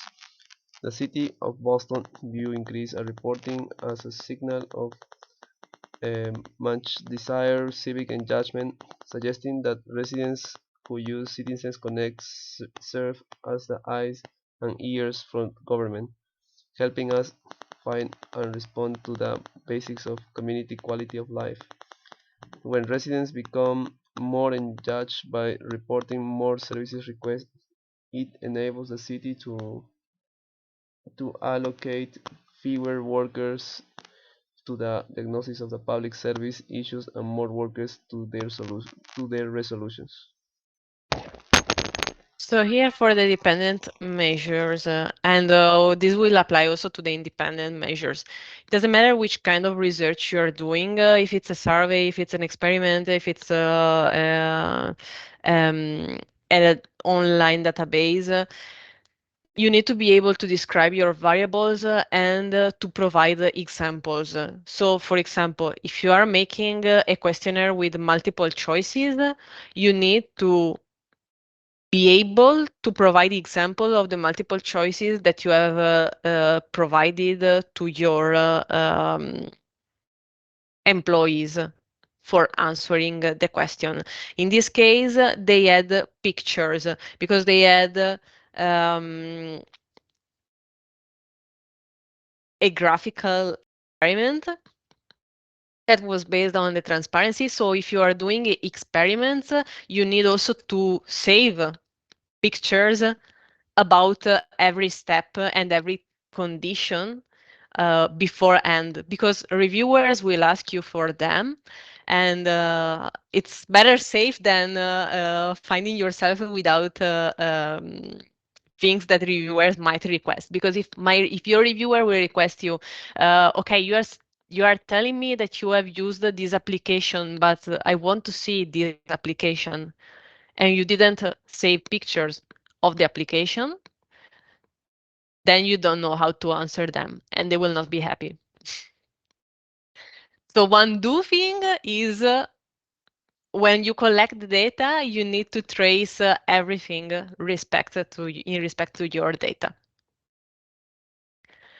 In surveys, another thing that is important is sometimes reviewers ask you how long, in experiments, always they ask you how long it took for the experiment, for the people engaged in the experiment. In surveys, also sometimes they ask you how long participants took to respond the full questionnaire. So you need also to have some trace of this information. And when you go to collect questions, unless they are online questionnaires in which you cannot really see how long it take for people to answer your questionnaire, you need to know the average time that is taken to fulfill the questionnaire. I have a question regarding that data collection. Actually, two questions. The first one is sometimes the professors or sometimes the peer reviews asking about the data normalization.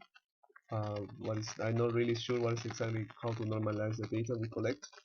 And the other question is because we are collecting some data from people, so somehow they are influenced, as you said, no? Sometimes they are happy or sad or whatever. So there is some external conditions to manage. But in this case, in this paper, they didn't mention about this, like the glitter or the graffiti. I don't know, just a picture only. But okay, so yeah. Regarding your first question, the data normalization, that depends on the study that you are doing. So it's difficult for me to give you a general answer to when you should normalize data or when you should not.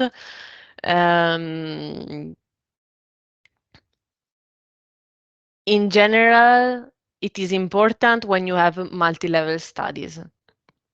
Where you need to center your variables because there are group effects or organizational effects.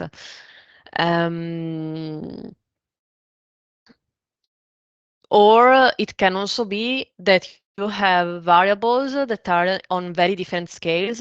Like, for example, you have collected data on a Likert scale from 1 to 5, but you have also data that are on a scale from 0 to on a percentage scale, so from 0% to 100%. In these cases, you might have some statistical problems when running the analysis because the scales are very different from one to the other, and you will need to normalize the data.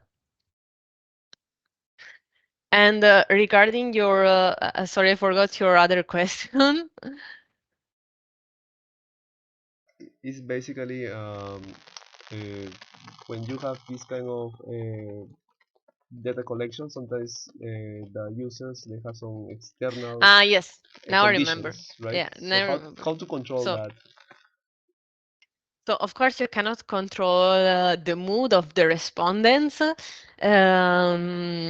you have to consider two things. First, if the mood is really changing anything in your research. And in this case, okay, if I am angry, I can submit a request to remove a graffiti in an angry tone, but they are not measuring this. They are just measuring whether people submit it or not and their level of trust. Right. Maybe So this is not someone is happy and directly related. They don't want to report anything and just say, okay, it doesn't matter. The graffiti is nice. I don't know. Yes, but they are not. Yes, but they are not studying this. They are not studying whether people submit or do not submit. They are studying whether people with increased transparency have more trust in the government and are engaged more. So the first thing is that in this case, it's not directly tied to the mood of the citizen, but it's a general trend that should be affected by operational transparency. So if I am able to see that my contribution on submitting a request is going to be fulfilled um, effectively, then I might feel more encouraged to submit more. And this should not depend on my mood. This should depend on how I'm satisfied with the government work. And the second thing is to avoid this kind of all these kind of variables, because of course in every study you cannot control for everything. It's very difficult, unlikely, and almost impossible to do. They have a huge sample, which means that everything that is affecting their dependent variable and that is not really tied to the to their dependent variable should become insignificant, because they have enough observation to confidently find effects, even though some people are happy, some people are sad, some people are angry. So the larger the sample, this is why the larger the sample, the easier is to get significant results, because you can remove any effect that is somehow related to the person, to the single individual answering or participating in the experiment. Okay, got it. I got the point. Good. So let's read the independent measures. Sure. Okay. Our local independent measures trans is an indicator variable denoting whether residents had experienced at least one instance of operational transparency as of months. In some specifications, we additionally include first trans, which indicates whether months F was the first time resident I experienced transparency. This indicator is designed to separate the novelty effects of transparency from any persistent effect that it may have on engagement over the longer term. If, for example, the provision of operational transparency reframes the nature of the interaction for the residents, such as engaging is more meaningful or the government is a more worthy engagement partner, we may expect to see the effects of transparency persist over the longer run, consistently in some specifications which are presented in full in the online appendix. We incorporate a vector of indicator variables. Well, I don't know how to read this. Is 1 month since? Second month? Yeah, no worries. You Okay. can skip the. Denoting the number of months since residence is initial exposure to operational transparency. Owing to the duration of our period of observation, the maximum number of months since a resident's initial exposure to transparency is 14. During the period of our Citizens Connect study, the median service request was resolved between 3 days, but some requests remained unaddressed far longer. Of the 92,707 service requests submitted, 12,865 remained unaddressed at the end of the study. But 90% of those had been open for 25 days or more. Consequently, Citizens Connect offered an ideal domain for comparing the effects of transparency among residents who experience the government to be highly responsive, rapidly addressing their submitted requests, and residents who experience the government to be less responsive, addressing requests slowly, if at all.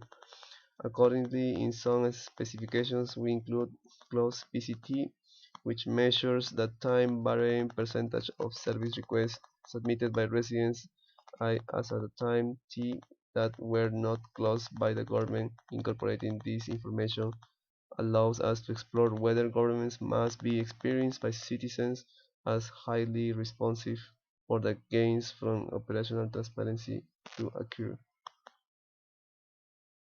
Okay, so here you see they are explaining you what are their independent variable, how in terms of words they are affecting the dependent variable and how they are measuring them.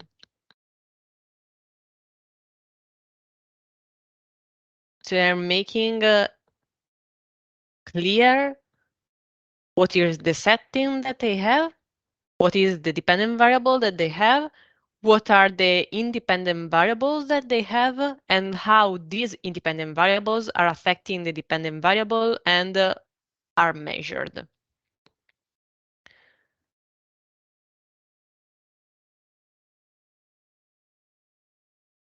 Then they add the control measures. Here, regarding to your former question, I was not intended to say that you don't have to control for anything because large samples can remove every other effect.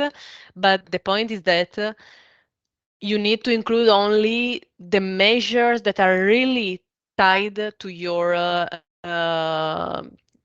final variable and that can in some way impact on your results.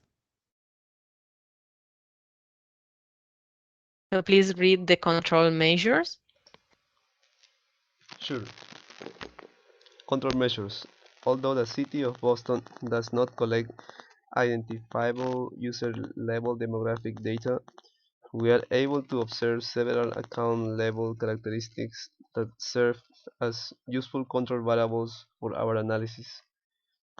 On a monthly basis, we control for the non-linear effect of each resident's tenure and tenure square, which accounts for the number of months residence I has had Citizens Connect app as a month T, as well as close CT that the total number of submissions residence I has made that as a month T had been closed by the city.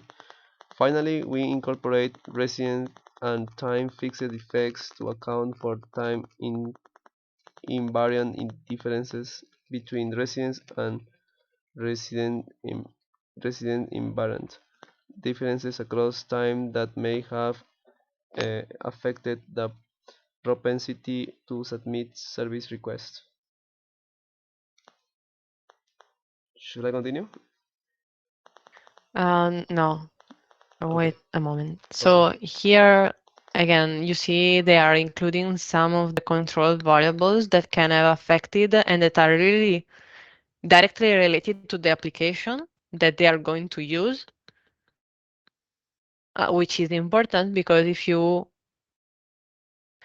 there are two effects that you can have. Either you start using the application and you don't like it, so you don't submit a request because you don't like the application, so your user become empty somehow, or you found it engaging in the beginning up to a certain point, and then it stopped to be engaging because you don't have fun anymore. So it's like Facebook. At the beginning, everyone wanted to have Facebook. Now Facebook is for old people because it's not engaging anymore. It has lost the novelty effect. And people and young are not using it anymore and switch to other social networks. So the same can happen with the applications. So this is why it's important for them considering the tenure of the person that is using the application. And this is why it is important for them to have not just the tenure, but also the tenure square, because there is this curvilinear effect in the use of technologies. That is, at the beginning, when you have it new, they are highly engaging. Then when they become old, they become boring.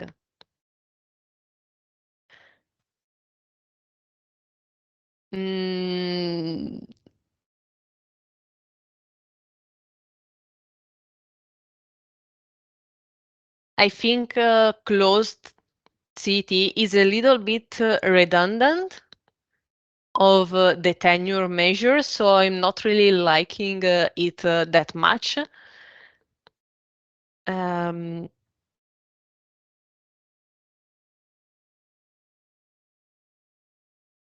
the resident is important, because if you are just a citizen that is coming in the city, new in the city, then you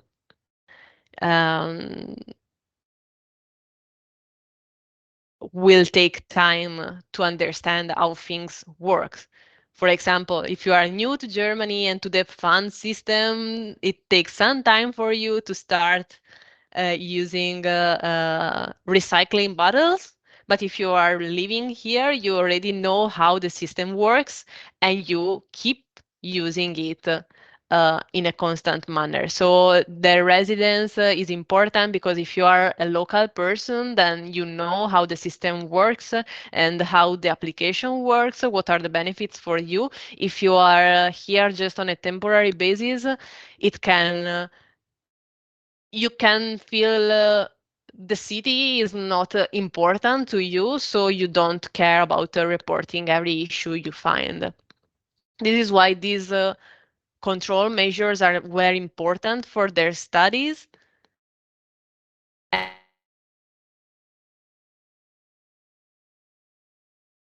then variables they had.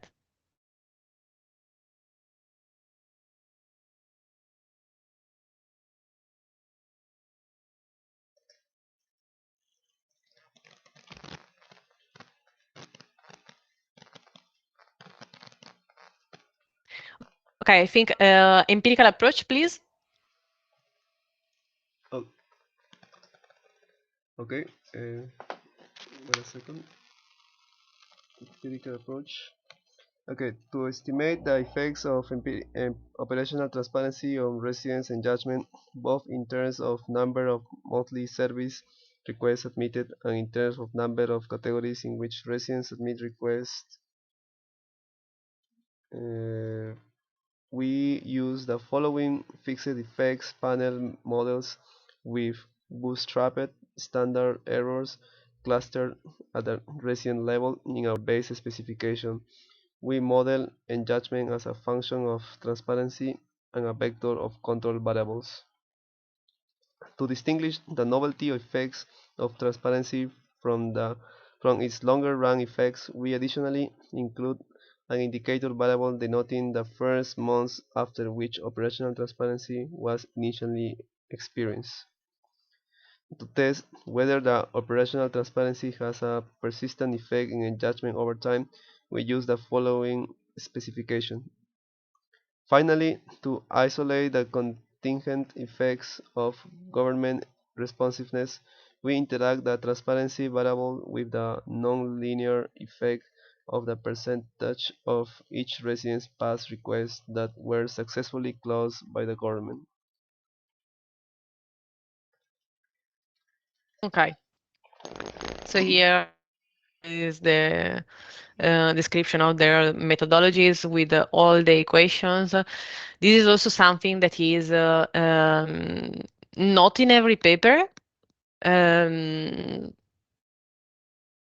It depends on what you are going to test and your theoretical model. In this case, it was important because they had different models that were explaining differences from one condition to another condition. So, and showing,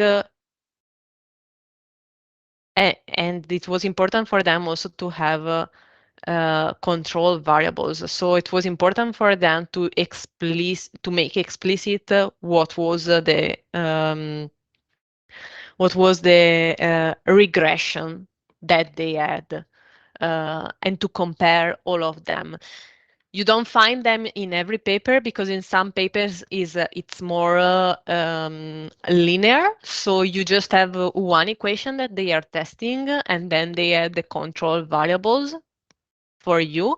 So this is not a fundamental step, but it is important when you have this step-by-step procedure. That is, you are showing the difference from engagement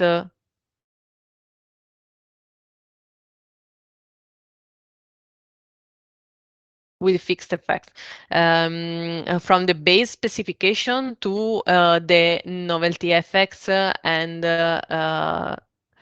longer run effects. And then they had the same here. So now we can read the method execution design section to see whether they have done a good job with this. So did the paper properly justify the sample selection and time period for the chosen analysis?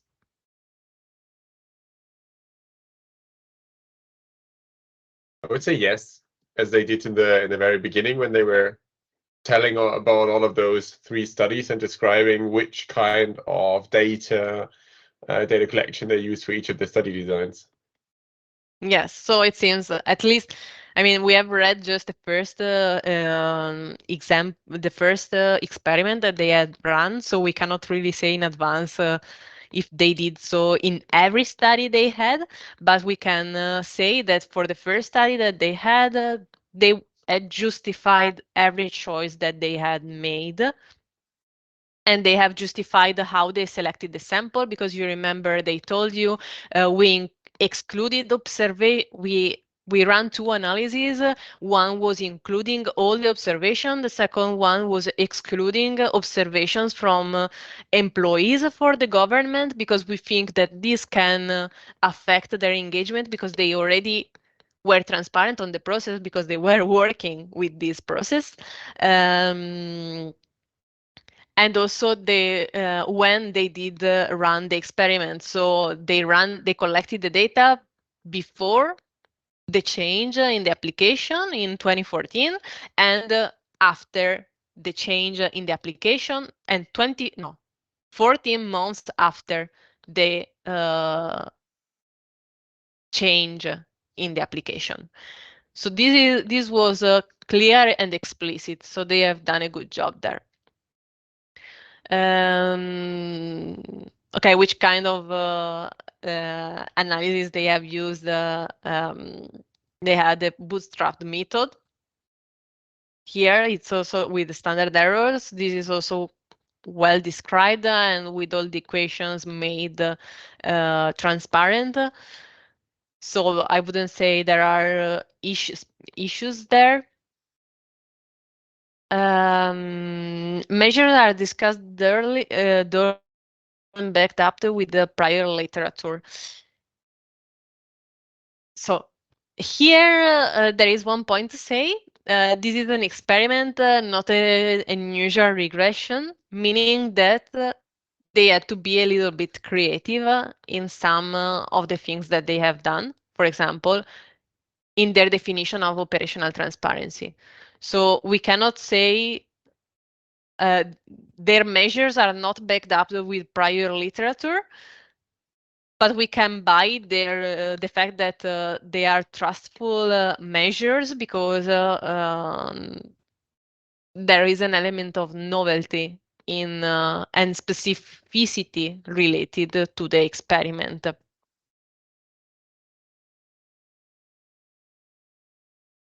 There is one thing where they could do a better work. That is here, when they are speaking about the control variables, if they are fully justified, presented in detail and discussed. Well, if there are some missing, we didn't discuss that so far, but they have a really small section with the control measures. And do you think that the reasons why they are using these variables are made explicit?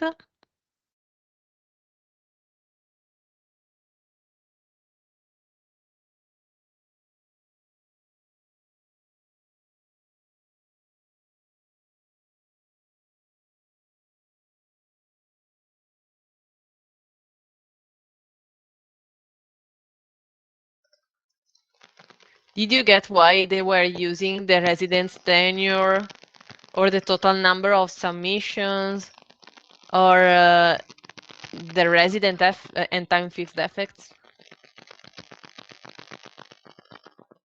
They want to Yeah, so to know how many residents still engaged with the app, like the residence tenure.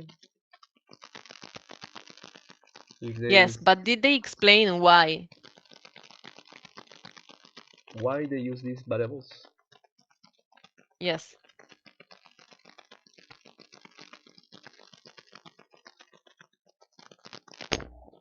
Mm,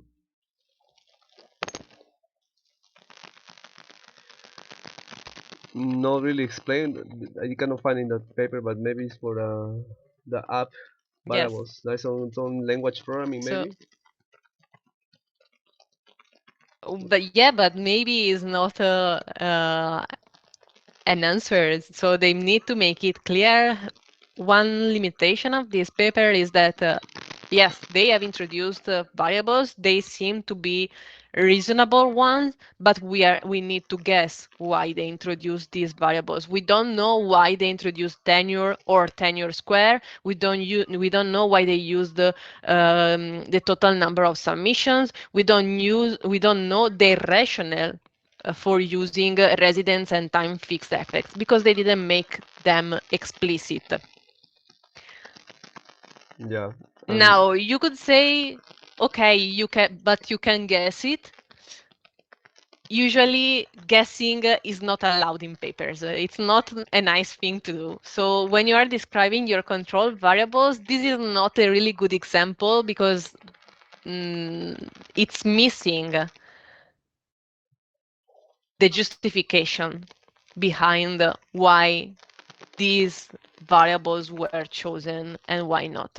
And also, another important thing is that whereas for the dependent variable, and maybe also for the main predictor, I can accept that they didn't back it up with prior literature because it's specific to their experiment. It's not acceptable. Well, the paper was accepted, but it's not good that they didn't back up their control variables with prior literature. Because what you should say is, I want to control in this model for tenure and tenure square because previous studies have demonstrated that these variables have an impact on engagement of people. And they didn't do this kind of stuff.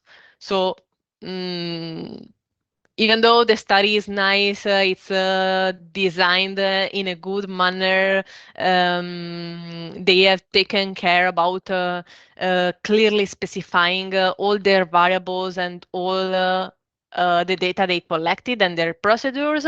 They are a bit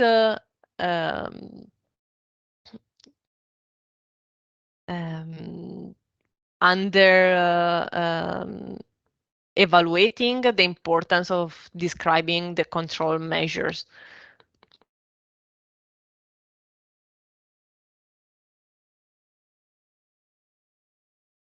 Okay. In your opinion, do the authors really measure what they claim in the theory section?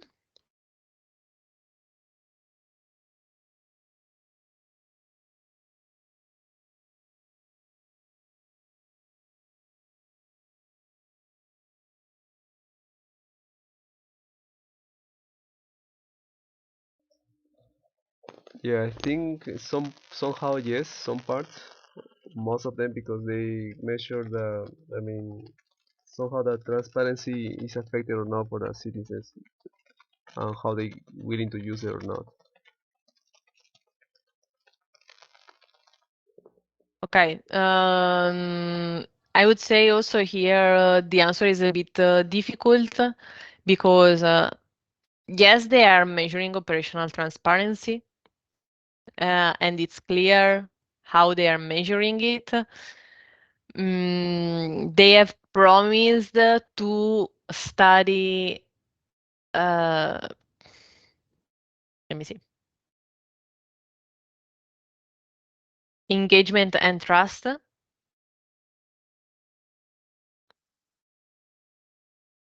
It's not clear. Whereas engagement is clearly stated, trust is left a little bit on the background. So we don't have really a clue of how they are measuring it. They are not really reflecting what there was in the theory, in their theory section, even though their theory section was really short.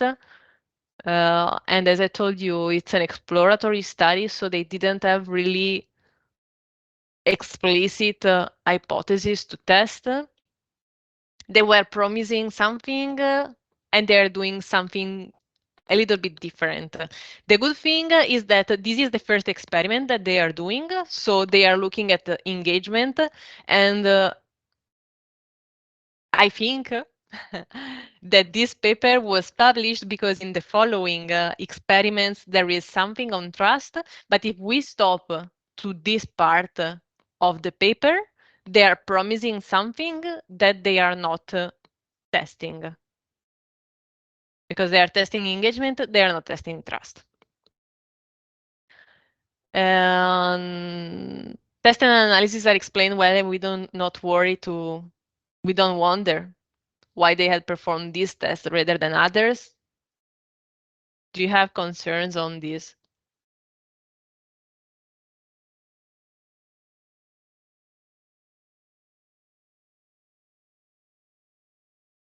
I would at least, I would have wanted to hear why they have chosen those specific tests, and also maybe in the first paragraph of this study and model design section, how those three studies interact, because then it might have been clearer when trust comes into play. Because I just skipped a little forward and I see that trust is an independent variable in the, I think, next couple of pages. But for us at this very moment, it's not clear how those interact. So I think they could have done more work in justifying the three studies and their interactions. Yes, that's true. I agree with you. But here they were speaking about, the question was more about the model that they are using than the clarity of the variables and the relationships. I think the model, the theoretical model that they are testing, well, the theoretical model, the regression that they are testing is quite clear, and we do not need to wonder a lot why they are using this kind of tests rather than others.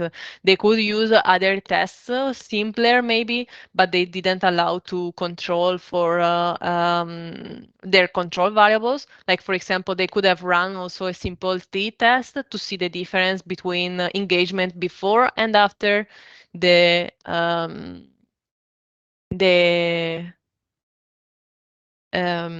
changes. But since we still since we need they needed a more complex model, I think that the regression that they are presenting is really reflecting what they are promising to test in this moment.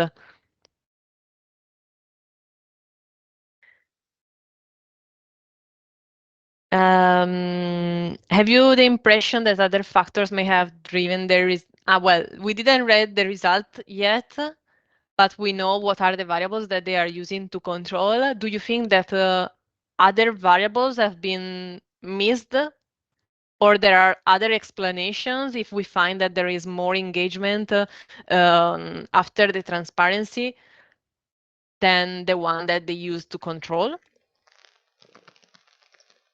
Well, they only measure till this part only transparency, but not trust. So I think later on they will put something, right, about trust, about Yes, but variables. the question is, are there control variables that they have missed? Control variables. So Something that is really affecting, that can be really affecting their results, and they didn't take into account. Like, let me make an example, a stupid example. Something that is very common in the studies, gender, for example, or age. Do you think that they had to control for something like age, for example, like young users are more satisfied with these kind of applications and are more affected. Their engagement is more affected by transparency than old people because they live with the technologies and they care about everything that is presented there, or not.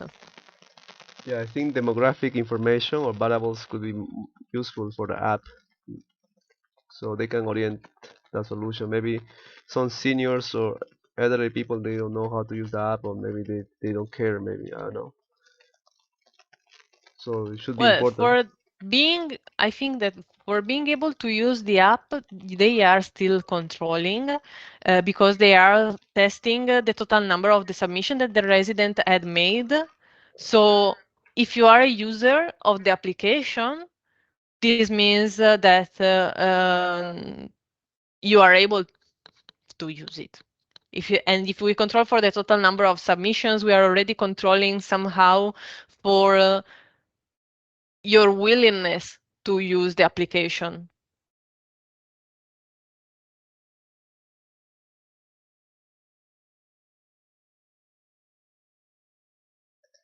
The age would be also important. One quick Yes, question. it can be, but yes, please. Shouldn't the information about the residents already be included in the resident fixed effects that they are including? So age, for example, would be absorbed by the resident fixed effect. Yes. Yes, that's true, but it was an example. So my question is, I'm not saying to you age is important or gender is important. You're right. I missed in reality the part of the resident fixed effects, but it's true. Resident fixed effects are controlling for everything that is specific to the resident and not to other variables. But do you think there are other control variables that could have been added to this model and that are relevant for it?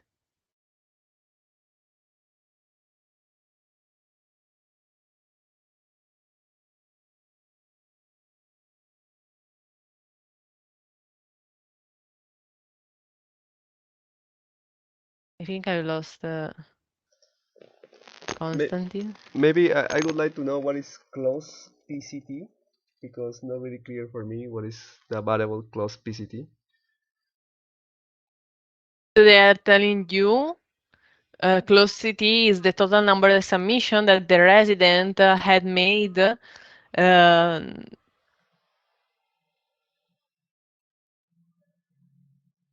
when the old version of the app was closed. Okay, so they measure previous usage with the new version, right? Yes. Okay, got it. So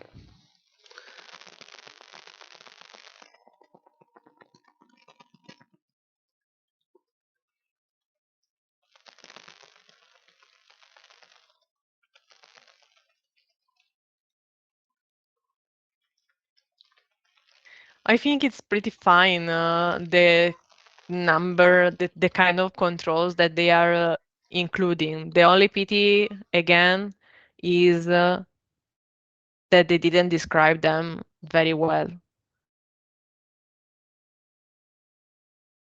But I wouldn't say there are big issues or big or important control variables that are missing.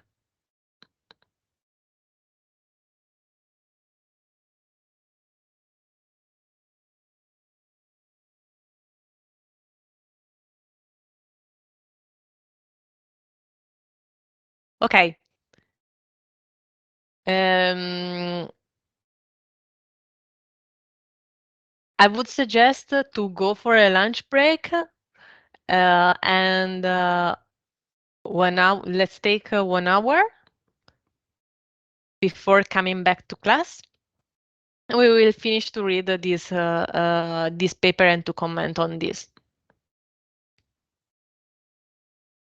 Does it sound good to you? 1:15. Yeah. Good. See you later.